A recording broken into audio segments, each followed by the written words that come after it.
mute yourselves. Thank you. Sorry, I had to get up and step. Rabbi Green, is it my turn? You're on. Okay, it's great to welcome everybody today, and especially our guest speaker for today, Rabbi Blumenthal. Opening up with a thought from the Parsha, the opening pasuk of this week's Parsha. Israel. While not identified, Moshe is told by Hashem that he has to command the nation. He has to take, they have to take and deliver to Moshe the pure olive oil, pressed properly, and it's going to be used laha'alot ner tamid, to have a nice flame, a continual flame, rise from the menorah. The Medrash Tanchuma cites Rabbi Chanina, who says, I had the privilege to take part in the avodah, in the service, in the Beit HaMikdash, in the Holy Temple. And there were ma'asim nisim, there were miraculous events that would happen with the menorah. That the Kohanim would light the menorah on Rosh Hashanah, and it would last an entire year until the next Rosh Hashanah. It's recorded that Rav Mordechai, Gera Rebbe, had the opportunity to ask Rav Chaim Soloveitchik of Brisk, how could that medrash make sense? There's a mitzvah to light the menorah every day. And if you're saying that the menorah burned for an entire year after it was lit, that means we were absent the opportunity to fulfill the mitzvah of lighting menorah. Can that really be? So Reb Chaim responded to the Gera Rebbe and cited the Rambam, who records for halacha that if somebody on Shabbos would add some oil to an already burning light, it has a supply of oil, but you add to that supply of oil, that it's actually considered a chilul Shabbos, a violation of Shabbos, that you've caused the flame to burn longer. So Reb Chaim said that's what probably happened in the Beit HaMikdash, is that all the Kohanim had to do was to add 1 drop of oil each day. But the reservoir of oil did not dissipate like normal means, but by adding that 1 drop, that 1 drop was fulfilled our obligation in lighting the menorah, but obviously in and of itself was not what made those lights burn for any given period of time. But it's as if we did do it.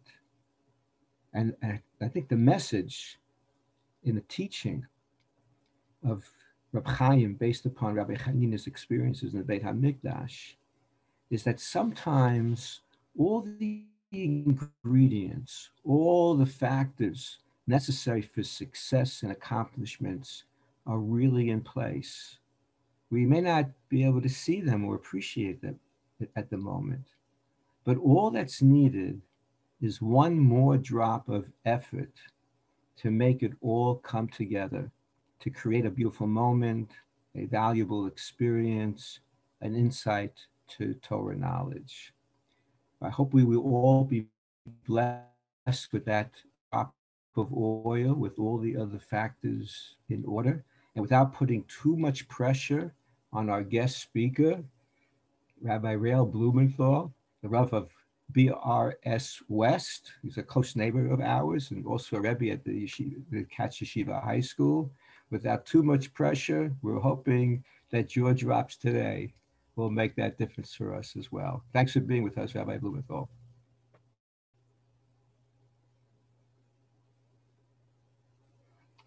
Rabbi Greed, I think, can you or Andrea unmute Rabbi Blumenthal?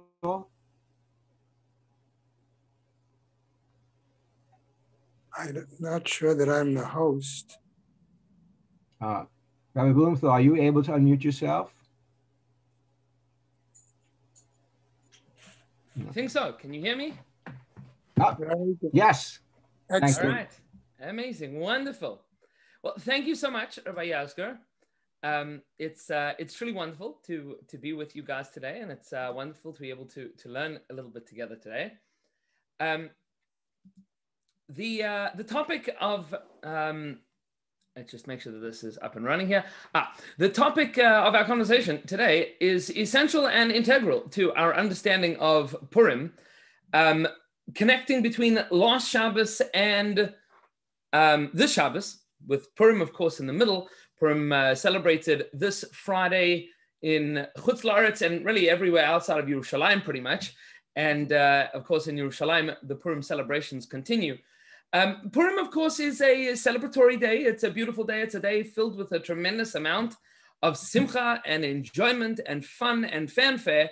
And yet, at the same time, the uncomfortable nature of Purim is unavoidable. What I mean by that, of course, is that while Purim, of course, is about celebrating and fun and simcha and giving gifts to our friends and neighbors and giving tzedakah to the poor and being kind and neighborly and filled with mitzvahs and love and simcha, it's also about the destruction of Amalek, which is something that maybe Jews many years ago were much more comfortable with, and today is something that is somewhat less savory.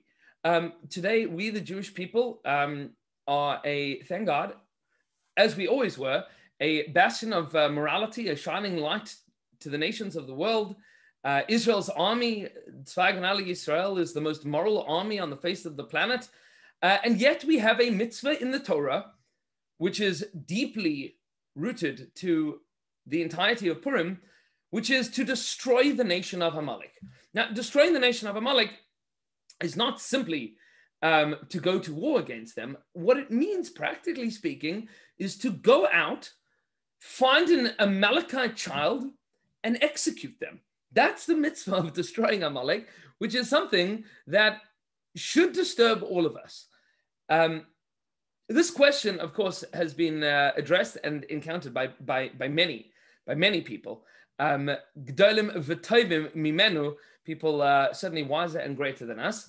And I want to share with you 3 ideas connected to the pragmatism and practicality of the destruction of Amalek, before we get into some of the notions of what this means for us today.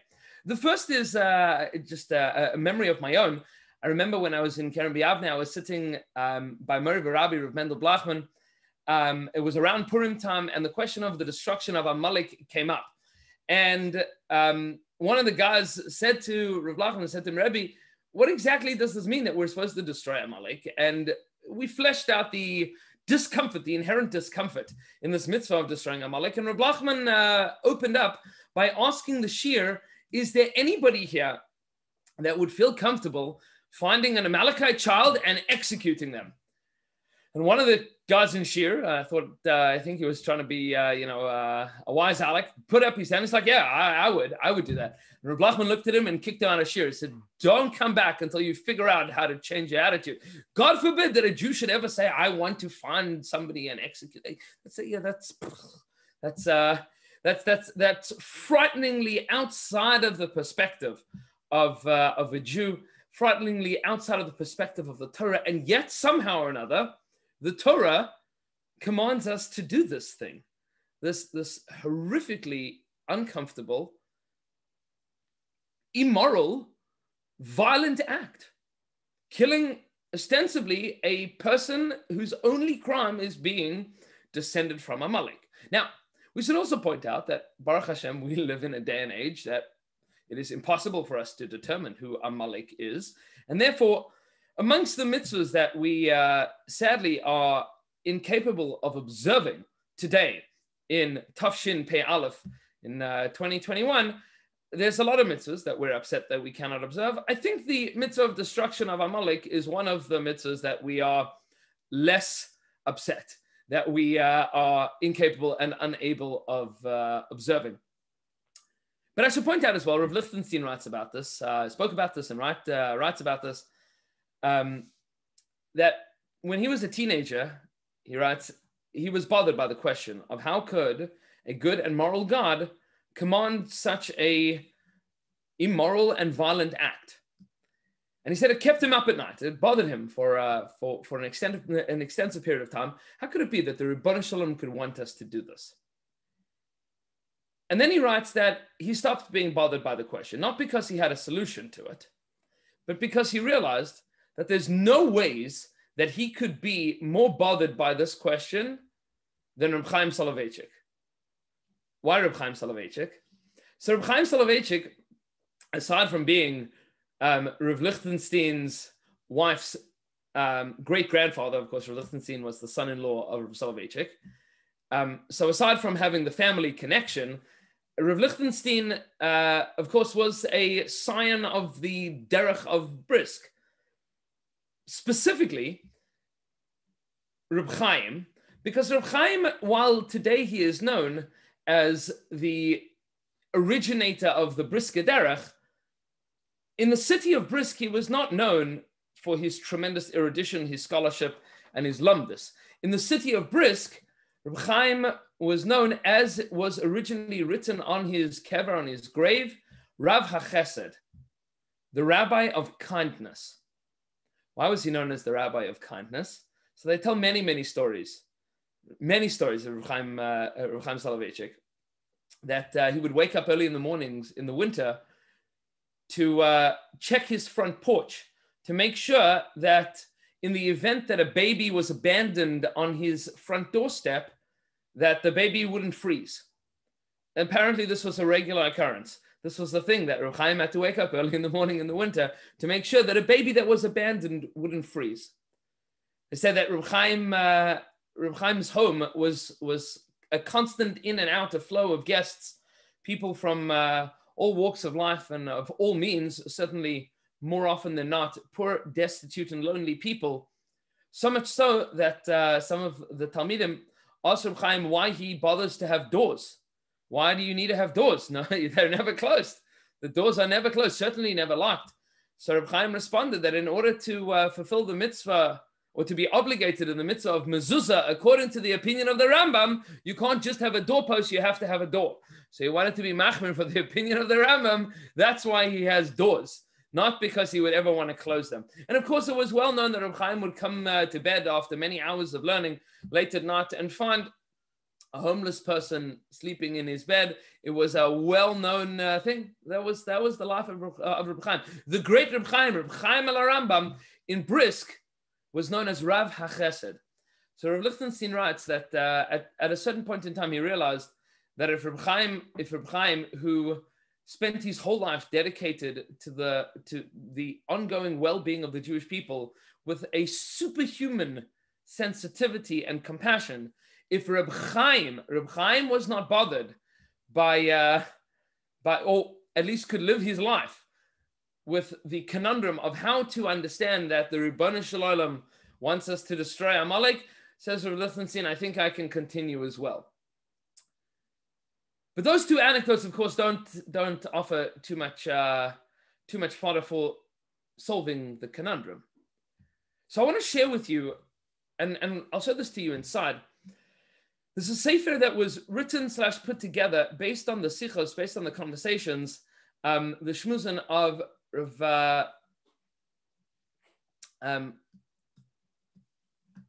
the sefer is called Be'ikvos Hayira of Rav Elia Kaplan. Now, Rav Elia Kaplan, some of you might be familiar with the name. It's not a well-known name. Rav Elia Kaplan was the Rosh Yeshiva / the rector of the Hildesheimer Rabbinical Academy in Berlin. He was number 3 out of 4. Right after him was the Srudei Eish, was Rav Yaakov Yechiel Weinberg. Now, Rav Avram Eli Kaplan was not supposed to transition the leadership to the Srudei Eish, but unfortunately he was nifta very, very young, in his early 30s. He was a very young man when he died. He was charismatic and brilliant. He originally learned in Slobodka, and then was appointed to be the Rosh Yeshiva of Hildesheim, and apparently was absolutely on fire. He was on fire, and the Talmidim loved him, and he was making massive impacts in their life and in their world until he died very young. Now, his shmuzin were recorded in a sefer called Be'ikvos Hayira, literally on the heels of the fear of God, and he deals with this conundrum of how is a Jew supposed to relate to this weird and overwhelming idea that we, the Jewish people, Rachmanim b'nei Rachmanim, the most compassionate of compassionate people, we who pride ourselves on being Rachmanim b'ishanim goim lechasadim, merciful people, bashful people, kind people, that we should be obligated in the mitzvah of destroying Amalek. And the truth is that he writes about this as a conundrum that reaches the entirety of the spectrum of Jewish thought. How is a Jew supposed to relate to the problem of evil in general? Understanding as we do that Amalek is the embodiment of evil in the world, and that Amalek is the nation that embodies a philosophy of evil in the world, and that we don't want evil to exist in the world. So then what does that mean for us? That we have to go and pick up a weapon and destroy Amalek ourselves? Certainly seems to be that this is what the Torah is telling us to do. So much so that we are obligated once a year to gather together and have a pep rally. What do we mean a pep rally? So this is how the Sefer HaChinuch describes the mitzvah of reading Parashat Zachar, last week's parasha, meaning last week's maftir. That we're going to go and we're going to read Parashat Zachar. We are going to learn about the obligation to destroy the nation of Amalek. That's what we're going to go and do. Says the Chinuch, this is a pep rally so that afterwards everybody will say, yeah, now we're ready to go to war. Now we're ready to go destroy Amalek. So much so that the Chinuch writes that women are not obligated in the mitzvah of listening to Parashat Zachar because, says the Chinuch, women are not obligated to go to war. Meaning, the reading of Parashat Zachar is intricately linked to the obligation of going out and destroying Amalek. Now, it should be noted, just as an aside, that the Minchas Chinuch has a long essay, a big discussion on whether or not the premise of the Sefer HaChinuch is correct, either premise. Premise number one, that this is connected to going to war, and premise number two, that women would not be obligated to go to war against Amalek. He disputes both premises and, of course, offers support for all sides of the debate.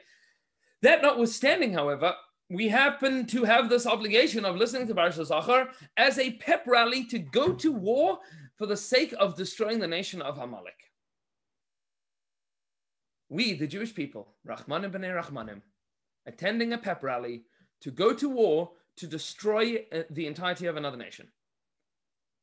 So I want to share with you the beauty, the words, and the wisdom of Rav Avram Eli Kaplan Zecher Tzadik v'Kodesh Livracha in the Sefer Be'ikvos Hayira. Take a look at this, and you'll see this on the top of the page here. Let me see if I can zoom in here for you so that you'll be able to see it clearly. He writes like this. Hold on, let's hide those thumbnails, and then we'll be able to make the text a little bigger. So he writes like this. To the claim of let us go out and destroy the nation of Amalek, says Rav Avram Eli Kaplan, Lo Rabbosai. No, my friends. That's not what we're interested in doing. Asifa zu, this gathering that tells us pep rally, go out to war and destroy Amalek. This pep rally, b'Shabbos hichala, is scheduled every single year for Shabbos. Why is it that this obligation of reading about the obligation of going to war and destroying Amalek, why is it that we read this on Shabbos, specifically on Shabbos, dafka on Shabbos? V'cherev ba'osa hayom, and a sword on this day, on the day of Shabbos, muktzah hi machmas mius. Muktzah is forbidden to touch machmas mius because it's disgusting. Asura betiltul, you are not allowed to move it. Uvehazaza, in italics. Uvehazaza, not even to touch it. You're not even allowed to touch a weapon. On Shabbos, the day that we're gathering to announce the obligation and have a pep rally to destroy Amalek, is the day that we're not allowed to touch a weapon. It's muktzah. You're not allowed to move it. Shekain amru chachamav. For this is what the wisdom and the sages of our nation, shel am hanayam v'hazam, the nation of sweetness and of anger, both of them are part of our culture. Daracha darchenayim, we are a nation of sweetness and kindness and compassion, v'hazam, but also of ensuring that evil is eradicated. How do we put our sweetness together with our obligation to eradicate evil? He says, the sages of the nation, Hanayam v'hazam, it's a beautiful language, Hanayam v'hazam, the sweetness and the anger. Am harachamim v'haketzev, the nation of compassion, of mercy, v'haketzev, and anger. What have they told us? Lo yetze odem b'charve v'shabbos. A person is not allowed to leave their house holding a sword on Shabbos. Shaloi tachshit huloi, because it is not an ornament, it is not an adornment. It is not clothing, it's not jewelry, it's not something that spits. Jewelry you can wear on Shabbos. A sword is not jewelry. You don't carry that outside. Ela gnai huloi. It's denigrating. It is denigrating to carry a weapon. It's a tragedy to carry a weapon. Shaharehu batel la'asid lavai, because the eventual goal of humanity is not to carry a weapon any longer. We're not supposed to be carrying around weapons. Kamash and Amar, as the pasuk says, and this is famous, Lo yisagay el gai cherev lo yilamdu oid milchama, that no nation should take up sword against other nation, and v'lo yilamdu oid milchama, and we will no longer learn warfare. Effectively, says Rav Avram Elia Kaplan, Chazal insisted that the day that we remember, have a pep rally, get everybody riled up and excited to go out to war and destroy Amalek, is the one day of the week that it's forbidden to do so. You're not allowed to. So it functions as an obligation of the reminder to eradicate evil and a protest against the necessity to go out and do such a thing. You should know that there's a big machlokes. Rav Aviner has a very long tshuva where he deals with this question. It's a big conundrum. Whether a chayal getting a weapon for the first time, a Jewish soldier getting a weapon for the first time to defend the land of Israel, should he make a shehecheyanu on that? And the two sides of the debate, it's a fascinating debate. The two sides of the debate are shehecheyanu, that a Jew can now hold a weapon and defend the land of Israel, the state of Israel. If only our great-grandparents in Eastern Europe could have been able to hold a weapon, what would the world have looked like? If only they could have had an army and be trained, what a totally different world it would be. And yet at the same time, there is the argument of how can you say Asher Chayanu, I say thank you Hashem for keeping us alive and bringing us to this time that we can hold in our hands a tool that is designed for the eradication of human life. It's a terribly tense machlokas. Should one say Asher Chayanu on this or not? And Rav Aviner paskins yes, and Rav Avadia, if I remember correctly, paskins no. There's a machlokas apaiskim. Should you make a shehecheyanu on getting a weapon? And you hear both sides. the obligation to eradicate evil with the sensitivity that we should never want to do this. Says Rav Avram Eli Kaplan in Be'ikvos Hayira, Chazal geniusly construed the obligation together with the necessity of not going out and doing it on Shabbos. But this tension, the need to take a hatchet to the world of evil, while it's true that we do not practically observe it today, it is certainly obviously true, and this is in the world of the Gra and in the world of the Baal Shem Tov and in all the worlds of Machshava, that the obligation to eradicate and to destroy Amalek absolutely, totally, definitely exists today in the hearts and minds of each and every Jew. And the truth is, of each and every person. And in order to understand that, we need to understand what Amalek is. If it is not the nation of Amalek, there isn't a physical presence of Amalek in the world, so then we need to ask ourselves the question, what exactly is the Amalek that we need to be destroying today? And to that end, I want to introduce you to a dichotomy, a dialectic that is presented by the Mea Shilach of Ishbitz, Reb Mordechai Yosef Leiner of Ishbitz, the great Ishbitzer Rebbe, a Talmud Chaver of the Kotzker Rebbe, and of course a Chassid of Simcha Bonim of Shischa. This is in the first chelek of the Mea Shilach in Parshas Beshalach. And I'll show this to you inside.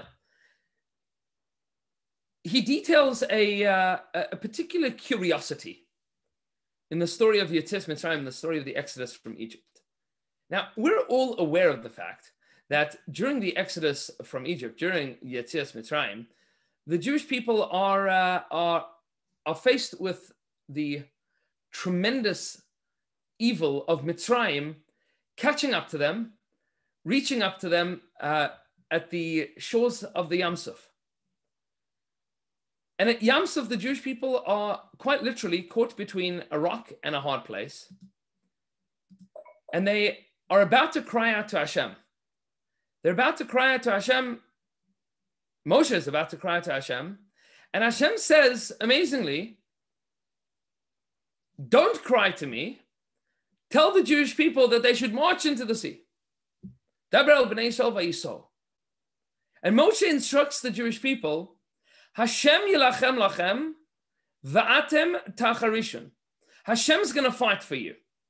Atem tacharishon, you zip it. You don't even need to daven. Hashem yilachem lachem, va'atem tacharishon. Hashem's going to fight for you. All that you need to do is nothing. Just march into the sea. Hashem's going to take care of this. Hashem is Kol Yachal. The Ribono Shel Olam has the capacity to take care of everything in the whole wide world for you. You don't need to be concerned at all. And yet, somehow, amazingly and fascinatingly, while against Mitzrayim, we are told, Hashem will fight for you, against Amalek, just a couple days later, HaKadosh Baruch Hu tells Moshe, go get Yeshua, v'tzei v'ilachem ba'Amalek. Go out and fight against the nation of Amalek. Ribono Shel Olam, what do you mean fight against Amalek? Whatever happened to Hashem yilachem lachem va'atem tacharishun, Hashem's going to fight for you. And you're going to just zip it, you shtum, you don't have to do anything. So the Ishbitzer writes as follows, and you'll see this over here. Let me see if I can get rid of those thumbnails once again, so that you'll be able to see it inside.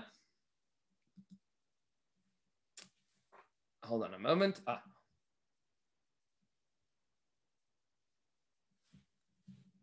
It is over here. Says the Ishbitzer gorgeously as follows. Hashem yilachem lachem va'atem tacharishon. He says, Ha'inyan bazeh, the idea behind this, shekan nitztavu lahachrish min bli shum pe'ula, that fighting against Egypt, we're told, don't do anything. V'af betfilah lo yispalu l'Hashem yisbarach. You're not even going to daven to Hashem. Milchamas Amalek, and in all the wars against Amalek, nimtza lehefech, we found the opposite.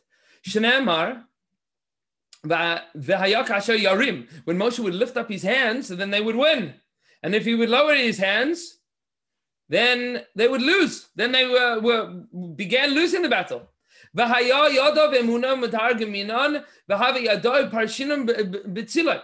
Moshe, when his hands were raised, says the Targum Onkelos, he was davening to Hashem. So they're fighting below, and Moshe's davening up top on the mountain. But when it comes to fighting Egypt, you don't do anything. Don't fight and don't even daven. He says, the idea behind this dichotomy, this dialectic. There is a great and grave difference between Amalek and every other nation of the world.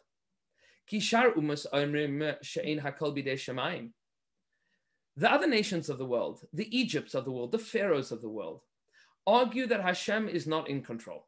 As Paro famously says, Mi Hashem asher yishma b'kol. Who's Hashem? I don't need to care about Hashem. I don't need to listen to Hashem. Says, and therefore against the war against Egypt, the Jewish people are told, Shtum, don't do anything. Why? To show, you think, Para, that you're in control and Hashem is not in control? Watch how without the Jewish people doing anything, I'll show you how I can fight a war. Against the Yetzer Hara of Mitzrayim says that Hashem is relegated to whatever, Shul and the Beis Medrash and Shabbos and Yom Tov, but I'm in charge of my world, in the bedroom and in the boardroom. So against that Yetzer Hara, Hashem says, no. Hashem yilachem lachem. Watch me, says Hashem. Watch me show you how I can win a war. He says, "V'gam b'tefillah." Even in davening, sh'adam ispalel gamkein eni yachal ispalel bilti ratzon Hashem. V'lachein v'atem tacharishin. Even davening is an action. Hashem says, without you even davening, I'll take charge of everything. That's the regular Yetzer Hara that we find, right? The regular Yetzer Hara, the Yetzer Hara that says, don't worry about Hashem. You're in charge of your life.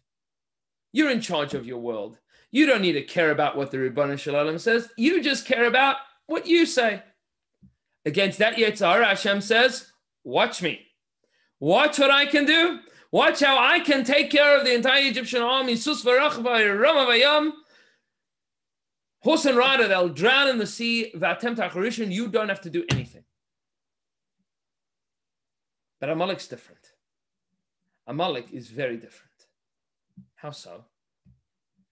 Aval be'Amalek. But with regards to Amalek, Shu nikra Yishol Mumar, we're not going to discuss what that means right now. Hu toile kol masa b'Hashem yisbarach. Sha'omer kol harashu oisu b'ratzon Hashem yisbarach. Ki b'loi ratzon Hashem yisbarach le'haya yachol asas. Amalek says something much more insidious, much more evil than ignoring God. Amalek says, not that Hashem is relegated to inactivity, you're relegated to inactivity. This is determinism. You can't really change anything in the world. You can't really make a difference. You can't really change anything meaningful about your life and your family and your relationships and your davening and your learning and your avodas Hashem and your gemilas chasadim. You can't do anything. You know why? Because I kol b'dei shemayim. If Hashem wanted you to give tzedakah, He would have made you rich. If Hashem wanted you to daven with more kavanah, He would have made you smarter. If Hashem wanted you to be a Talmid Chacham, He would have made sure that you had the right education for it. So He didn't do those things, so you don't have to care. Because you can't overcome anything. You can't achieve anything. If Hashem wanted it to be that way, He would have made it that way. You are incapable.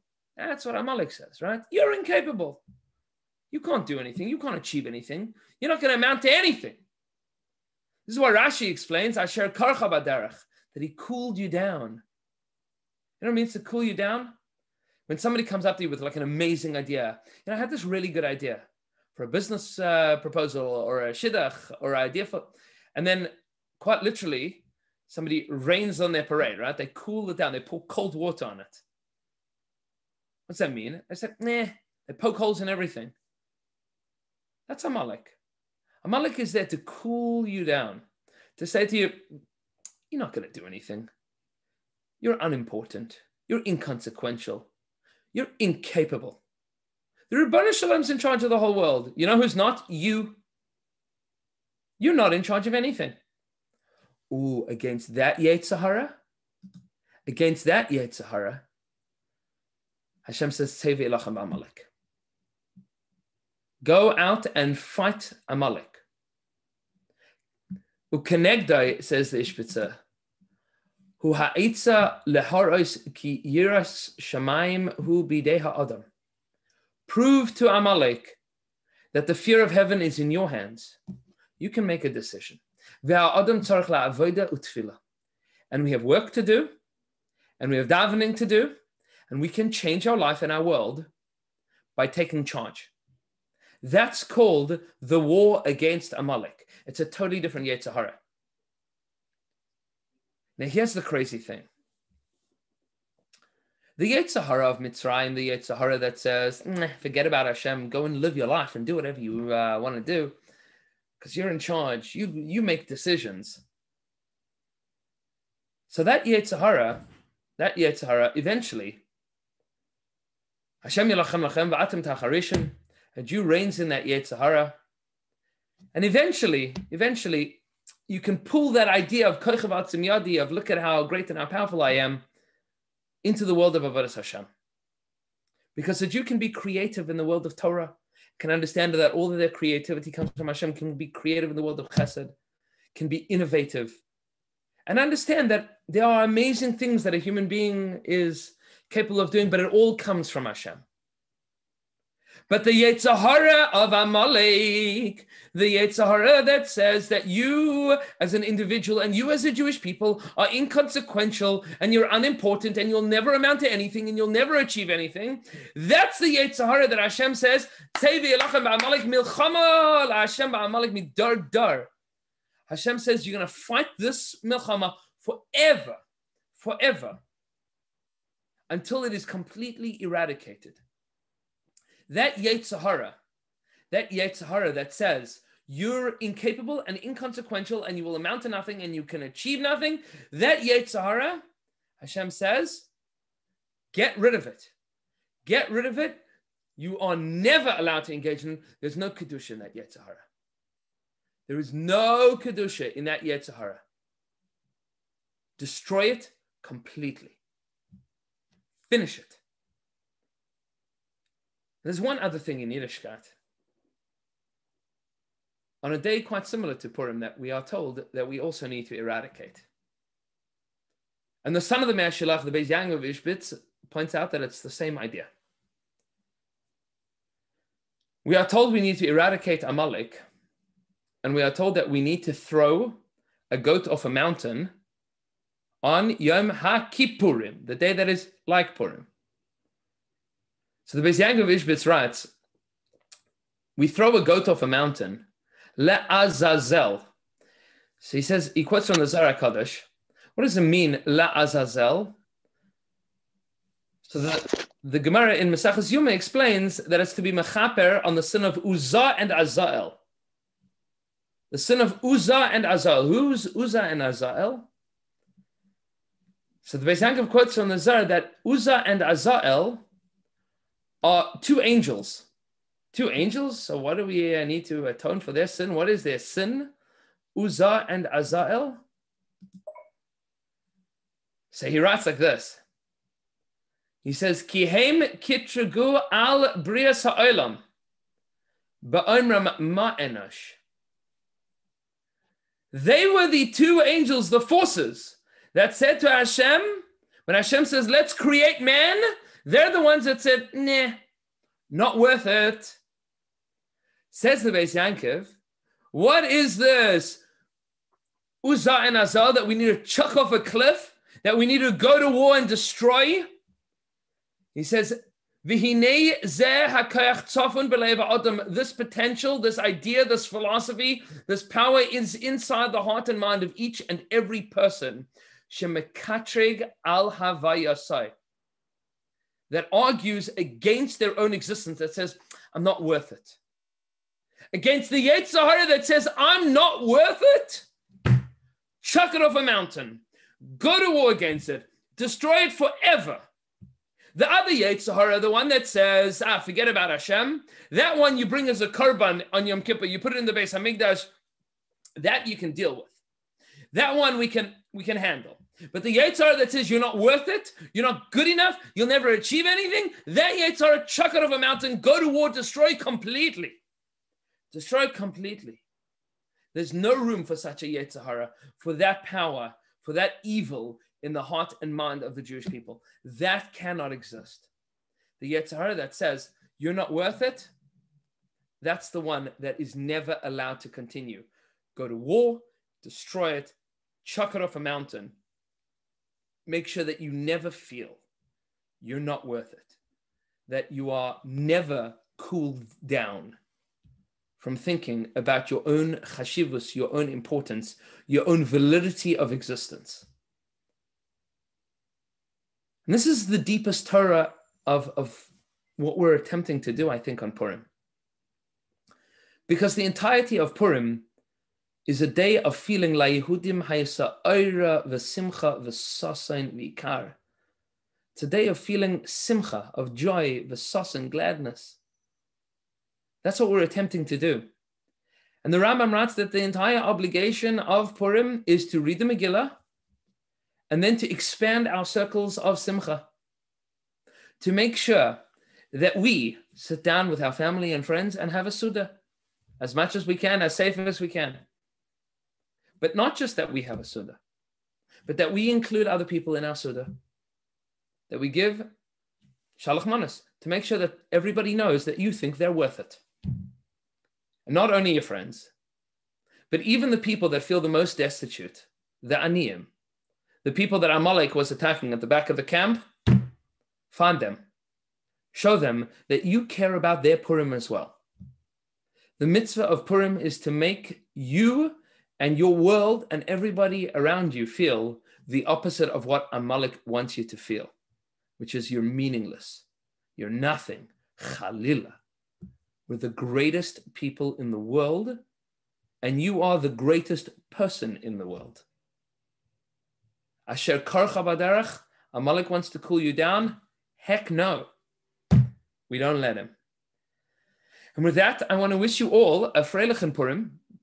HaKadosh Baruch Hu should bless each and every one of us and each and every one of you with the greatest Purim in the world, a Purim of Simcha, Purim of health, Purim of happiness, a Purim of Oira and Simcha and Sasain and Yikar, beauty and preciousness, and the greatest things in the whole wide world for us and for the entirety of Klal Yisrael.